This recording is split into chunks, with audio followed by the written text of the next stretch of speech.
एक बार एक राजा शिकार के उद्देश्य से अपने काफिले के साथ किसी जंगल से गुजर रहा था। दूर दूर तक शिकार नजर नहीं आ रहा था। वे धीरे धीरे घनघोर जंगल में प्रवेश करते गए। अभी कुछ ही दूर गए थे कि उन्हें कुछ डाकुओं के छिपने की जगह दिखाई दी।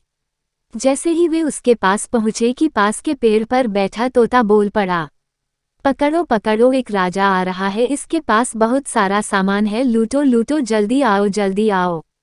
तोते की आवाज सुनकर सभी डाकू राजा की ओर दौड़ पड़े। डाकुओं को अपनी ओर आते देखकर राजा और उसके सैनिक दौड़कर भाग खड़े हुए। भागते भागते कोसों दूर निकल गए।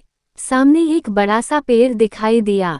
कुछ देर सुस्ताने के लिए उस पेड़ के पास चले गए। जैसे ही पेड़ के पास पहुंचे कि उस पेड़ पर बैठा तोता बोल पड़ा, आओ राजन, हमारे साधु महात्मा की कुटी में आपका स्वागत है।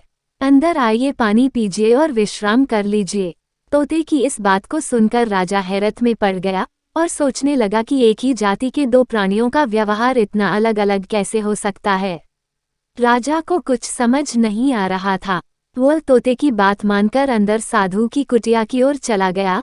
साधु महात्मा को प्रणाम कर उनके समीप बैठ गया और अपनी सारी कहानी सुनाई। और फिर धीरे से पूछा, ऋषिवर, इन दोनों तोतों के व्यवहार में आखिर इतना अंतर क्यों है? साधु महात्मा धैर्य से सारी बातें सुनी और बोले, ये कुछ नहीं राजन, बस संगति का असर है।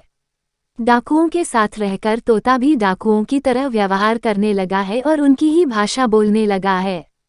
अर्थात जो जिस वातावरण में रहता है वह वैसा ही बन जाता है। कहने का तात्पर्य यह है कि मूर्ख भी विद्वानों के साथ रहकर विद्वान बन जाता है, और अगर विद्वान भी मूर्खों के संगत में रहता है तो उसके अंदर भी मूर्खता आ जाती है। इसलिए हमें संगति सोच समझकर करनी चाहिए।